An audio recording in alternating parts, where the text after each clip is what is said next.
Gold, trusted gold buyers. మీరు తాకట్టు పెట్టిన బంగారాన్ని విడిపించి ఈ రోజు ఉన్న మార్కెట్ ధరకు కొనబడను.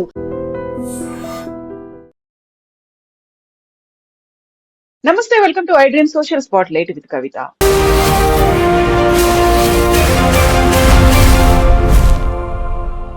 నిర్మలా సీతారామన్ నిన్న ప్రవేశపెట్టినటువంటి బడ్జెట్ గురించే దేశమంతా చర్చించుకుంటోంది.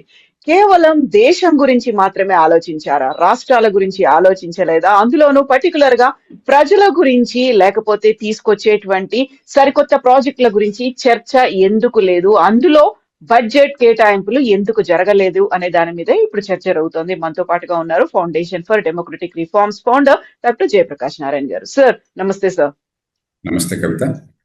సార్, ఈ ఎప్పుడు మనం రెగ్యులర్ గా చూసేటువంటి బడ్జెట్ లాగా నిన్న అనిపించలేదు. రాష్ట్రాల కేటాయింపులు లేవు. యూజువల్ గానే ఎలక్షన్స్ ఎక్కడైనా జరుగుతున్నాయంటే ఆ రాష్ట్రాలకే బడ్జెట్ కేటాయింపులు అనేవి ఉండేవి. అలా కాకుండా చాలా సాదా సీదాగా ఉంది ఈ బడ్జెట్. కేవలం ఏవో లెక్కలు చెప్పుకుంటూ వెళ్ళిపోయారు తప్ప కేటాయింపులు లేవు అనేది. మీరెలా చూస్తున్నారు సార్ ఈ బడ్జెట్ ని? కవిత, మనం బడ్జెట్ అంటే మనం చూడవలసింది ఒకటి, ఆర్థిక వ్యవస్థ ఎట్లా నిర్వహిస్తున్నారు, ఎంత ఆదాయం వస్తోంది, ఎంత ఖర్చు పెడుతున్నారు, మరి పరిమితి మించి అప్పులు పెరిగిపోతున్నాయా, పిల్లల మీద భారం పెడుతున్నామా, ఆ డబ్బు ఎట్లా వినియోగం చేస్తున్నాము, రేపటి భవిష్యత్తుకి పునాదయం వేస్తున్నాం. ఈ 4 చూడాలి. దాంతోపాటు ఫెడరల్ వ్యవస్థలో మీరు అన్నట్టుగా రాష్ట్రాలకు నిధులు ఏ మేరకు వెళుతున్నాయి అన్నది మనం ఆలోచించాలి. ఒక్కసారి చూస్తే మొట్టమొదటిది, చాలా గడ్డు కాలంలో ప్రపంచం అంతా ప్రతికూల పవనాలు వీస్తున్నాయి. చాలా దేశాల్లో బడ్జెట్ అదుపుతిప్పిపోయింది. అప్పుల భారం పెరుగుతోంది, ఖర్చు పెరుగుతుంది, ఆదాయం తగ్గుతుంది, ఆర్థిక ప్రగతి మందగిస్తుంది.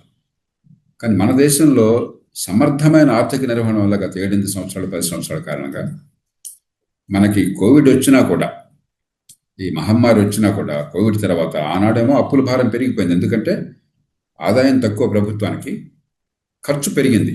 అటు వ్యాధి నివారణ కోసం, వ్యాధిని నిరోధక కోసం చెప్పని, రెండో పక్కన మరి ఈ కష్టాల్లో ఉన్నటువంటి సామాన్యులకి కొంత భరోసా ఇవ్వడం కోసం చెప్పని ఆదాయం తగ్గింది. అందుకని ఆనాడు మన అప్పుల భారం 9.2%. ఈ శాతం ఏమిటి? మొత్తం జాతీయ ఆదాయంలో 9.2% అప్పు చేశాము. ఆర్థిక మంత్రి నిర్వహణ వల్ల, ప్రభుత్వ నిర్వహణ వల్ల గత 4-5 సంవత్సరాలుగా క్రమక్రమంగా తగ్గుతూ వచ్చి ఈ సంవత్సరం 4.4% పరిమితం చేశారు. వచ్చాడు 4.3%. ఒక 4-5 ఏళ్ల లోపల మొత్తం అప్పుల భారం దేశం మీద బాగా తగ్గే ఏర్పాట్లు చేస్తున్నారు. అంటే గొప్ప విజయాన్ని సాధించారు.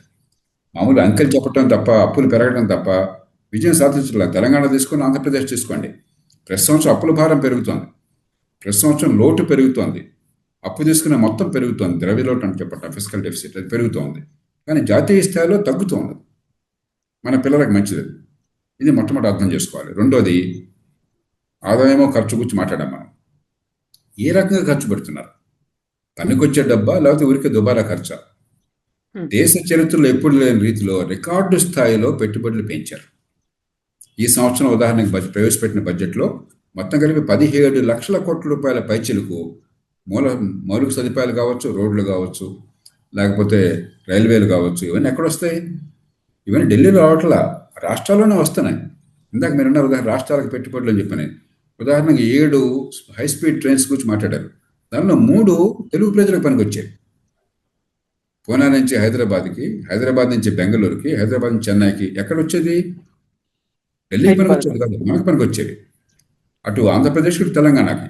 ఎందుకంటే హైదరాబాద్ నుంచి బెంగళూరుకి వెళ్ళి రాయలసీమ నుంచి పోతుంది, హైదరాబాద్ నుంచి చెన్నైకి పోయేది కోస్తాంధ్ర నుంచి పోతుంది. కాబట్టి దానికి వేరే చెప్పక్కర్లా.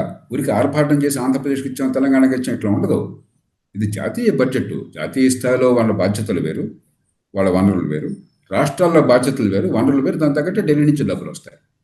ఇక తర్వాత చూడవలసింది, జాతీయ స్థాయి నుంచి ఏ మేరకు రాష్ట్రాలకు వస్తుంది. నేను యాక్చువల్ అంకెలు చెప్తున్నాను మీకు. ఈ సంవత్సరం 26,20,769 కోట్ల రూపాయలు రాష్ట్రాలకి ఢిల్లీ నుంచి బదిలీ అవుతుంది. 26 లక్షల కోట్ల రూపాయలు. 74 అంటే ఏం మాట్లాడుతున్నాం మనం? లక్షల కోట్ల రూపాయల చిలపెంకులా కనిపిస్తున్నాయి మనకి. దీనిలో అంటే దాన్ని అర్థం చేసుకోవాలంటే, జాతీయ స్థాయిలో వచ్చేటువంటి పన్నుల వాటాలో 59.6% అంటే 60% రాష్ట్రాలు పెడుతుంది. మొత్తం జాతీయ స్థాయికి వచ్చే పన్నుల ఆదాయంలో 60% రాష్ట్రాలకు పోతుంది. పన్నులు కాకుండా మిగతా ఆదాయం లెక్క పెట్టినా కూడా 56% రాష్ట్రాలకు పెడుతుంది. హ్మ్. మరి దీనిలో అన్ని రాష్ట్రాలు ఇక మరి జాతీయ బడ్జెట్లో మీ ఊరికి ఎంత ఇచ్చాం, మీ జిల్లాకి ఎంత ఇచ్చాం, మీ మండలాకి ఎంత ఇచ్చాం రాస్తారా? అదే మనం చెప్పాల్సింది. కాబట్టి దీనిలో ఏంటంటే విషయం తెలియకుండా ఇక ప్రతికూల పరిస్థితుల్లో అమెరికా వాళ్ళేమో మన మీద 50% టారిఫ్లు వేశారు. ఎగుమతులు అమెరికాకి ఆగిపోయినాయి. మరి ప్రపంచం అంతా ట్రంప్ గారి పుణ్యం అత్తరకొత్తలం అవుతోంది. యుక్రెయిన్ యుద్ధం వల్ల కానీ రేపు ఇరాన్లో రావచ్చు, మరో చోట రావచ్చు, ఏమవుతుందని గందరగోళంగా ఉంది. ఈ పరిస్థితుల్లో భవిష్యత్తు పదిలపరచడం కోసం ఏర్పాట్లు చేయాలి. రాబోతున్న కాలం ఆర్థిక ప్రగతి ఏర్పాట్లు చేయాలి. చాలా పకడ్బందీగా ఏర్పాట్లు చేశారు. బడ్జెట్లో కొరతలు లేవని కాదు, నా దృష్టిలో 2 కొరతలు ఉన్నాయి. ప్రభుత్వ రంగ సంస్థలను ప్రైవేటీకరించడం అసలు పెద్దగా పట్టించుకోవట్లేదు. 70 లక్షల కోట్ల రూపాయలు ప్రభుత్వ రంగ సంస్థల్లో మునిగిపోయింది. మన డబ్బు, ప్రజల పన్నుల డబ్బు అక్కడికి పోయింది. మనం ఏమవుతుంది, ఇప్పుడు డబ్బులు లేక పెట్టుబడుల కోసం చెప్పిన అప్పులు చేయాల్సి వస్తుంది. మళ్ళీ ప్రజల మీద భారం పెడుతుంది. దాన్ని ప్రైవేట్ రంగానికి కనుక బదిలీ చేసినట్టయితే డబ్బులు వస్తాయి, సంక్షేమానికి ఖర్చు పెట్టచ్చు, అప్పుల భారం తగ్గుతుంది, పెట్టుబడులకు ఖర్చు పెట్టచ్చు. అంతకు మించి ప్రభుత్వం దగ్గర ఉంటే సరిగ్గా నిర్వహించట్లే, ఏదో మొక్కుబడిగా నిర్వహిస్తున్నారు. అదే ప్రైవేట్ రంగంలో ఉంటే విపరీతంగా మార్కెట్ షేర్ పెరుగుతుంది, టర్న్ ఓవర్ పెరుగుతుంది, లాభాలు పెరుగుతాయి, ప్రభుత్వానికి పన్నులు పెరుగుతాయి, ఆర్థిక వ్యవస్థ పెరుగుతుంది, ఆర్థిక ప్రగతి పెరుగుతుంది, ఉద్యోగాలు కలుగుతాయి. దాని మీద పెద్దగా ఆలోచించట్లా, భయపడుతున్నారు, రాజకీయంగా ఇబ్బందులు అవుతాయని చెప్పాను. రెండవది, చిన్న పట్టణాల మీద గట్టిగా దృష్టి పెట్టాలి. ఆర్థిక మంత్రి గారు చిన్న పట్టణాల గురించి మాట్లాడారు, టైర్ 2, టైర్ 3 సిటీస్ మాట్లాడారు, కానీ పెద్దగా వ్యూహాత్మకంగా గట్టిగా ప్రయత్నం కనిపించలేదు. ఎందుకంటే 90% మన దేశంలో అసంఘటిత రంగంలో నెల జీతం లేని వాళ్ళు, ఉద్యోగ భద్రత లేని వాళ్ళు ఉన్నారు. ఎక్కడికక్కడ ఏ జిల్లాకు ఆ జిల్లా, చిన్న పట్టణాల్లో ఇవాళ కరెంట్ ఉన్నది, కంప్యూటర్లు ఉన్నాయి, డిజిటల్ టెక్నాలజీ ఉన్నది, టీవీ ఉన్నది, రోడ్లు ఉన్నాయి. మనం ఇక్కడ అన్నీ ఇక్కడ హైదరాబాద్ పెట్టాల్సిన అవసరం లేదు, చెన్నైలో పెట్టాల్సిన అవసరం లేదు. ఆ చిన్న పరిశ్రమలు, చిన్న ఆదాయాలు వచ్చి అక్కడ పెట్టేస్తే సంఘటిత రంగంలోకి పెడతారు, మధ్యతరగతి వర్గాలకు తయారవుతారు. దాని మీద కూడా దృష్టి పెంచాలి. కానీ నిజమైన సమస్య రాష్ట్రాల్లో ఉంది. కొన్ని రాష్ట్రాలేమో చాలా జాగ్రత్తగా ఆరోగ్యంగా, ఆర్థిక వ్యవస్థను ఆరోగ్యంగా కాపాడుకుంటున్నాయి. ఉదాహరణ గుజరాత్, మహారాష్ట్ర, ఒరిస్సా, చాలా మేరకు ఉత్తరప్రదేశ్ లాంటి రాష్ట్రాలు. కొన్ని రాష్ట్రాలు ఆర్థిక పరిస్థితి అధ్వానం చేసుకుంటున్నాయి, అప్పుల భారాన్ని పెంచుకుంటున్నాయి, అప్పుల డబ్బంతా కూడా దుబారా ఖర్చు చేస్తున్నాయి, లేదా తాత్కాలికంగా తయారు ఖర్చు పెడుతున్నాయి, ఆర్థిక ప్రగతికి పెట్టుబడి పెట్టట్లా. తెలంగాణ మనం చూసాం, చాలా సంపన్న రాష్ట్రం, ఇవాళ జీతాలు ఇవ్వడం కష్టంగా ఉంది. ఆంధ్రప్రదేశ్లో పెట్టుబడులు ప్రస్తుతం బాగానే ఉన్నా కూడా మరు సదుపాయాలకి మిగతా వాటికి ఆర్థిక పరిస్థితి చాలా అతలకుతలంగా ఉంది. అప్పుల భారం పెరిగిపోతుంది, రోజువారీ ఖర్చు పెరిగిపోతుంది, విపరీతమైన వ్యయాన్ని పెంచేశారు. ఒకళ్ళ మించి ఒకళ్ళు, ఈ పార్టీ ఆ పార్టీ అందరూ కలిసేసి. ఇప్పుడు రాష్ట్రం ఆర్థికంగా ఏమవుతుందో గందరగోళంలో ఉంది. అలాగే మధ్యప్రదేశ్, రాజస్థాన్, పంజాబ్, హిమాచల్ ప్రదేశ్, పశ్చిమ బెంగాల్, కొంతమేర కేరళ, ఇవన్నీ ఆర్థికంగా సంక్షోభం ఎదుర్కొంటున్నాయి. కాబట్టి రాష్ట్రాల్లో ఆర్థిక పరిస్థితి బాగు చేయాలి, రాష్ట్రాలు పట్టించుకోవాలి.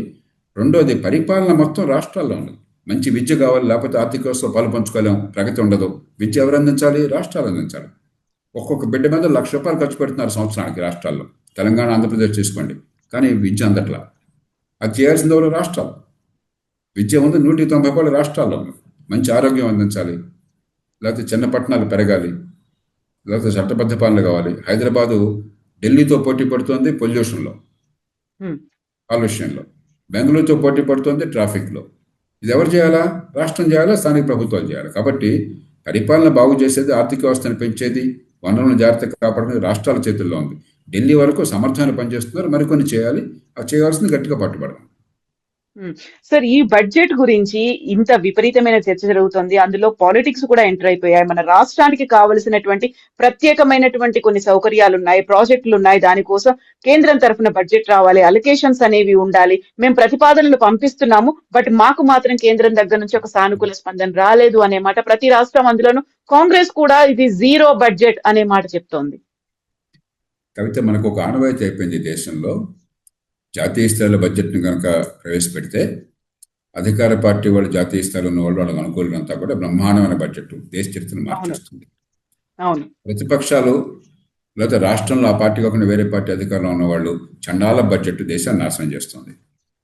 మళ్ళీ పొద్దున గద్దెలు తారుమారైన అనుకోండి పదవులు, మళ్ళీ వాళ్ళు ఈ మాట వీళ్ళు ఆ మాట చెప్తారు. అలా ఖర్చు చూడాల్సింది. మనం వాస్తవాలు చూడాలి, అంకెలను చూడాలి, వాస్తవాలు చూడాలి, ఫలితాలను చూడాలి.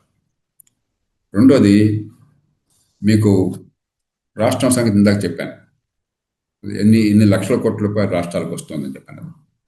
మన రాష్ట్ర భవిష్యత్తు మన చేతుల్లో ఉంది. మన ప్రతిదానికి కూడా ఢిల్లీ మీద భారం పెట్టి, ఒక చిన్న వర్షం పడింది హైదరాబాద్లో, వరదలు వచ్చినాయి, ఢిల్లీ నుంచి డబ్బులు కావాలా? అరే 26 లక్షల కోట్ల రూపాయలు ఎక్కడి నుంచి వస్తాయి అనుకుంటున్నారు? వాళ్ళకు వస్తున్న పన్నుల ఆదాయంలో 60% మీకు పంపించేశారు. ఇంకేమి ఇస్తారు? వాడి జీతాలు ఇవ్వాలి, వాడి పెన్షన్లు కట్టాలి, అక్కడ వడ్డీలు కట్టాలి. రాష్ట్రాలకు నిధులు పంపించిన తర్వాత జీతాలు, పెన్షన్లు, వడ్డీలు కలిపితే ఢిల్లీకి వచ్చే ఆదాయం కంటే ఖర్చు ఎక్కువ ఉన్నది. మిగతా తప్పులే. రాష్ట్రాలు మొత్తం దేశంలో ప్రభుత్వాలు పెట్టే ఖర్చులు, ఈ మాట అందరూ అర్థం చేసుకోవాలి. ప్రభుత్వాలు పెట్టే ఖర్చు మొత్తంలో రాష్ట్రాలు 60% రాష్ట్రాలు ఖర్చు పెడుతున్నాయి. 37% ఢిల్లీ ఖర్చు పెడుతోంది. 3% స్థానిక ప్రభుత్వాలు. ప్రపంచంలో స్థానిక ప్రభుత్వాలు ఇంత తక్కువ ఖర్చు ప్రపంచంలో ఎక్కడా లేదు. ప్రపంచంలో రాష్ట్ర ప్రభుత్వాలు ఇంత ఎక్కువ ఖర్చు ప్రపంచంలో ఎక్కడా లేదు. రెండు తప్పే. కాబట్టి ఇదంతా గడుస్తానం తప్ప, బాధ్యత తప్పించుకోవడం తప్ప. ఇది పూర్వం ఏమంటుందంటే, ప్రతి ఏ చిన్న పనికి ప్రణాళిక సంఘం ఆమోదం కావాలి, ప్లానింగ్ కమిషన్ లేదు. దానికి చట్టబద్ధత లేదు, రాజ్యాంగబద్ధత లేదు. ఒక అధికారికంగా ఒక గవర్నమెంట్ ఆర్డర్ ద్వారా దాన్ని ఏర్పాటు చేశారు. ఏం చేయాలన్నా వాడి అనుమతి కావాలి. అట్లాగే ఢిల్లీ నుంచి వచ్చే డబ్బులు ఇష్టం వచ్చినట్టు ఉండేది. 2004, 2005 ఆ ప్రాంతాల దాకా, 1995, 2000 దాకా గందరగోళం, 10వ ఆర్థిక సంవత్సరం దాకా గందరగోళంగా ఉండేది. ఈ పన్నులో ఎంత వాటా, ఆ పన్నులో ఎంత వాటా.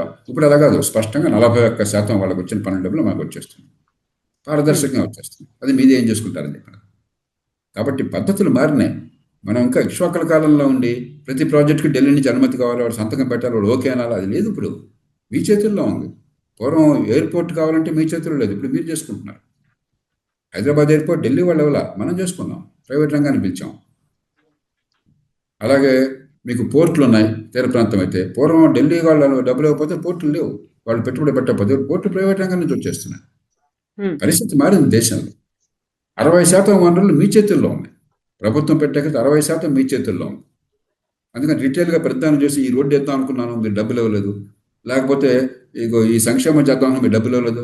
ఈ 60% అన్నీ కలిసిపోయినాయ్యా, నువ్వు సద్వినియోగం చేసుకో, మిగతా వాడు చేసుకోవట్లా. సో ఇన్నేళ్ల ఎక్స్పీరియన్స్ లో మీరు ప్రతి సంవత్సరం ప్రవేశపెట్టేటువంటి బడ్జెట్ ని చూస్తున్నారు సార్. నిన్నటిది బడ్జెట్ ఏమో ఎంటైర్లీ డిఫరెంట్ బడ్జెట్ అనేటువంటి ఒక వాదన వినిపిస్తోంది. మీకు ఎలా అనిపించింది సార్ ఈ బడ్జెట్ నిన్న బడ్జెట్లో కొత్త ఏం లేదు, ఆర్భాటాలు లేవు, మరి డంబాలు లేవు,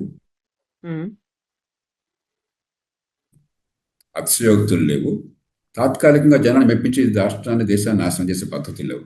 దీర్ఘకాల అభివృద్ధి కోసం ఆర్థిక క్రమశిక్షణ, మౌలిక సదుపాయాల పెట్టుబడులు, దేశం దీర్ఘకాలికంగా ఆర్థిక ప్రగతి కోసం ఏర్పాట్లు, దాని మీద దృష్టి పెట్టారు. గత కొద్దేళ్లుగా ఆ పనే చేస్తున్నారు, దాన్ని కొనసాగించారు. కాబట్టి మనం ఒకతంపుడు ఉపన్యాసాలు లేకపోతే చెడ్డ బడ్జెట్ అని, అంకెలతో సంబంధం లేకుండా పెద్ద మైకాసుల్లో పట్టుకుని ఉపన్యాసాలు ఇస్తే గొప్ప బడ్జెట్ అనుకోవటం అది విజ్ఞాన లక్షణం కాదు.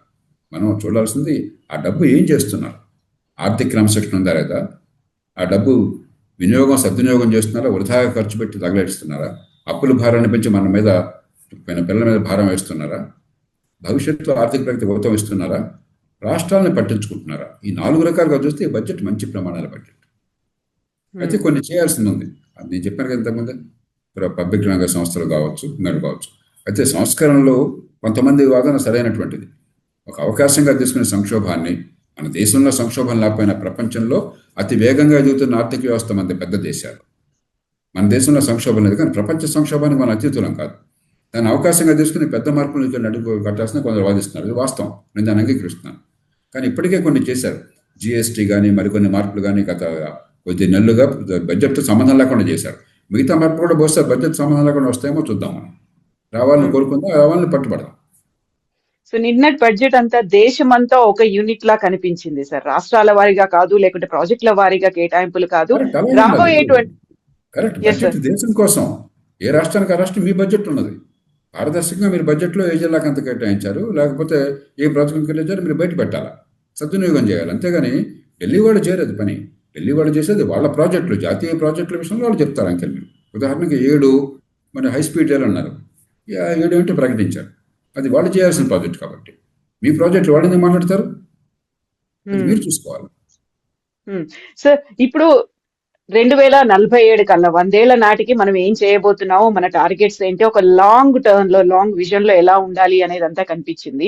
సో ఇప్పుడు ప్రజలు ఫేస్ చేస్తున్నటువంటి సమస్యలు ఏవైతే ఉన్నాయో దానికి ఒక పరిష్కారంగా, లేకపోతే వాటి కేటాయింపులు అనేవి లేవు. ఇప్పుడు బంగారం గురించి ఏదన్నా అదుపు చేస్తారేమో, 2 లక్షల దాకా వెళ్ళబోతోంది, దాని గురించి ఎందుకు మాట్లాడలేదు అనేటి ఆ మాటలు కూడా వినిపిస్తున్నాయి. అలాంటి విశ్లేషణలు కూడా ఉన్నాయి కదా సార్. బంగారం గురించి మాట్లాడారు కవిత, కొంచెం మనం లోతుకి వెళ్ళాలి. చాలా మంది తెలియకపోవచ్చు, ప్రపంచం మొత్తంలో అతి ఎక్కువ బంగారం ఉన్నది భారతదేశంలో. మన దగ్గరే మొత్తం ప్రపంచ చరిత్రలో ఆదిమ మానవుడి దగ్గర నుంచి ఇప్పటిదాకా 191,000 టన్నుల బంగారాన్ని వెలికి తీసి ఉత్పత్తి చేశారని అంచనా. దానిలో 35,000 టన్నులు మన దేశంలో ఉన్నది. దాని విలువ మీరు ఈవేళ కనుక రూపాయల్లో లెక్కడితే, డాలర్లు లెక్కడితే ఉదాహరణకి, దాని విలువ సుమారుగా $5 ట్రిలియన్ పైన ఉన్నది. 5 ట్రిలియన్ పైన ఉన్నది. కాబట్టి ఖచ్చితంగా బంగారాన్ని వెలికి తీయటం మంచిది నా దృష్టిలో. డిమాండ్ ఎంత ఎక్కువ ఉన్న దేశంలో మనకేమవుతుంది, ఎవరింట్లో వాళ్ళు, అందులో మన మహిళలకు బంగారం అంటే ప్రాణం, ఎవరింట్లో వాళ్ళు బంగారం ఉంచుకుంటారు. మంచిదే, ఎందుకంటే రేపు పొద్దున ఎలాంటి పరిస్థితి వచ్చినా కూడా మనకి జీవితంలో భరోసా ఉండాలంటే బంగారానికి విలువ తగ్గదని నమ్మకం ఉంది కాబట్టి. కానీ ఏమవుతుంది, ఇనపెట్లో మీరు నిధి పెట్టేసి పాతరేస్తే ఉపయోగపట్టలా. కాబట్టి బంగారం ఎవరిది వాళ్ళకి ఉండేట్టుగా చేస్తూనే దాన్ని మార్కెట్లోకి తీసుకొచ్చామనుకోండి, బంగారము డాలర్లతో సమానం, విదేశీ మారద్రవ్యం ఉన్నట్లు లెక్క. కొంతైనా బంగారం బయటకు వచ్చిందనుకోండి, మీ బంగారం పోకుండా, మీ బంగారానికి ఇప్పుడు ఏమీ రావట్లా, మరి సంవత్సరానికి ఎంత కొద్దిగానే మన వడ్డీ ఇచ్చారనుకోండి, బంగారం మన చేతుల్లో ఉంటుంది, మన పేరుతో బ్యాంకులో ఉంటుంది, మన కొద్దిపాటి వడ్డీ అదనంగా ఆదాయం కూడా వస్తుంది. ఆ పద్ధతి తర్వాత భద్రంగా ఉంటుంది, ఇంట్లో మన దొంగతనం చేస్తారని భయం ఉండదు. అలా పెట్టున్నాం అనుకోండి, అప్పుడేమవుతుంది, కొన్ని 10 లక్షల కోట్ల రూపాయలు మార్కెట్లోకి వస్తాయి. దాన్ని పెట్టుబడులకు ఉపయోగించవచ్చు దేశంలో. ఇప్పుడు పెట్టుబడులు లేక విదేశాల నుంచి కానీ దేశం నుంచి కానీ పెట్టుబడులు సరిగ్గా అవసరం. ఇప్పుడు మనం పేద దేశాల్లో అవసరాలు ఎక్కువ, డబ్బులు తక్కువ, కాబట్టి పెట్టుబడులు ఎవరు పెట్టాల్సిన అవసరం ఉంటుంది. ఆ పెట్టుబడులు లేక అలమటిస్తున్నాం మనం. దానికోసం ప్రభుత్వాన్ని ఇందాక మెచ్చుకుంటున్నాం. ఎందుకని 17 లక్షల కోట్ల రూపాయలు పెట్టుబడులు పెడుతున్నారు. 10-12 ఏళ్ల క్రితం 2 లక్షల కోట్ల రూపాయలు ఈ దేశంలో పెట్టుబడుల కోసం ప్రతి సంవత్సరం పెట్టేది. 8 రెట్లు పెంచారు. 8 రెట్లు పోతే 20 రెట్లు చేయొచ్చు. కాబట్టి దానికి పథకాలు ఏర్పాటు చేయాలి. కానీ రాజకీయంగా భయపడుతున్నారు. బంగారాన్ని బయటకు తీసుకురండి అని చెప్పంటే ప్రజలు ఎదురుతారన్న భయంతో ప్రభుత్వాలు మౌనంగా కూర్చుంటున్నాయి. బంగారం రేటు మన ప్రభుత్వం చేతుల్లో లేదు. అంతర్జాతీయ మార్కెట్లో బంగారం గ్లోబల్ కమాడిటీ. ఒక దేశంలో ఒక రేటు, ఇంకో దేశంలో ఇంకో రేటు ఉండదు. కాబట్టి బంగారానికి డిమాండ్ ఉన్నది. మన దేశంలో ఉదాహరణకి ముడి చమురు తర్వాత అతి ఎక్కువ విదేశీ మాత్రమే ఖర్చు పెడుతుంది బంగారం మీద. కొన్ని సంవత్సరాలు 1000 టన్నులు దిగుమతి చేసుకుంటున్నాం. ఈ సంవత్సరం నాకు ఎంతో తెలియదు, బహుశా 400 టన్నులు కనీసం దిగుమతి చేసుకుంటున్నాం. 400 టన్నులు అని చెప్పంటే వాడున్న పరిస్థితుల్లో బంగారం మీకు ఒక $60-70 బిలియన్, ఒక $70 బిలియన్, $60 బిలియన్ మనకి బంగారం దిగుమతిగా ఖర్చు అవుతుంది. కాబట్టి విదేశీ మాత్రమే పోతున్నది. అయితే బంగారం విషయంలో నా దృష్టిలో కొన్ని ఏర్పాట్లు చేయాల్సిన అవసరం ఉన్నది. కానీ ఏ పార్టీకి, ప్రభుత్వానికి కూడా ధైర్యం చాలటం లేదు.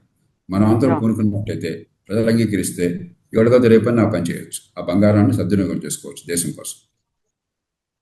ఓవరాల్ గా ఈ బడ్జెట్ కి మీరు యాక్చువల్ గా ఎన్ని మార్కులు అంటే ఏం చెప్తారు సార్? ఎన్ని మార్కులు వేస్తారు?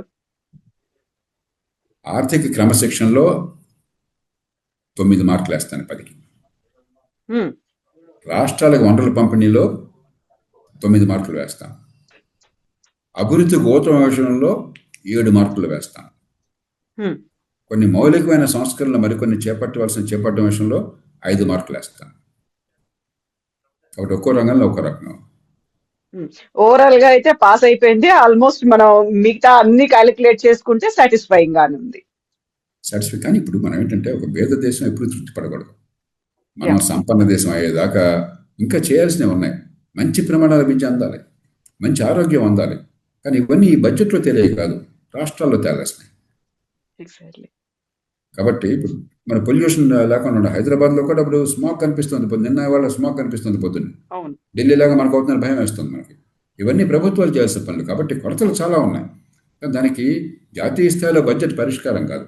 రాష్ట్రాల్లో పరిపాలన బాగుపడాలి, కావాల్సిన మార్పులు కావాలి. రాష్ట్రాల్లో కేటాయింపులు బాగుండాలి. రాష్ట్రాల్లో ఆర్థిక క్రమశిక్షణ ఉండాలి. Thank you so much sir. మళ్ళీ మనం మాట్లాడుకుందాం. Thank you Thank you. Sir. And for more videos, Please subscribe to iDream. Please subscribe to iDream. Please subscribe iDream. And please subscribe to iDream. For more videos, subscribe to iDream. please like, share and subscribe to the channel. Congratulations, iDream. Subscribe to iDream. Subscribe to iDream. So subscribe to iDream Media. iDream की iDream team अंदर की huge congratulations. Please subscribe iDream Media. Please subscribe to iDream. Subscribe iDream. Please subscribe to iDream. iDream అంటే నా కళల ఛానల్ను subscribe చేసుకున్న నోరు తిరుగుతలేదు. మీరైతే గంట గుర్తు కొట్టండి. For more such videos, please subscribe to iDream. Subscribe to iDream. Please subscribe to iDream. Please subscribe iDream Media. Please do subscribe to iDream. Please subscribe to iDream Media. For best entertainment and information, please subscribe iDream. And don't forget to subscribe to iDream.